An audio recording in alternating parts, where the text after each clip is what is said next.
إهداء لروح الشاعر الكبير عبد الرحمن الأبنودي.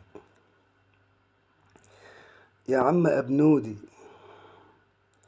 يا عم أبنودي، انحنى عودي وما وفيت أنا حقك.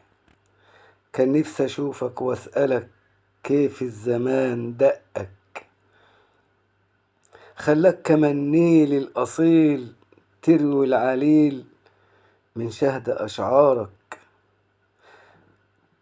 تطرح غناويك سنابل خضر تتمايل على أرضك.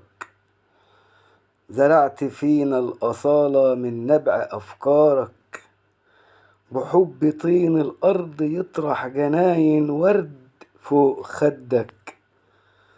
تكتب سلاسل دهب تلمس قلوب الناس، وفي الإحساس يا خال مين يا أصيل قدك.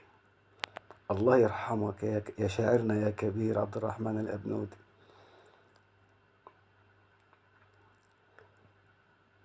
فضلا وليس أمرا الاشتراك في القناة وعمل لايك وتفعيل زر الجرس حتى يصلك كل جديد.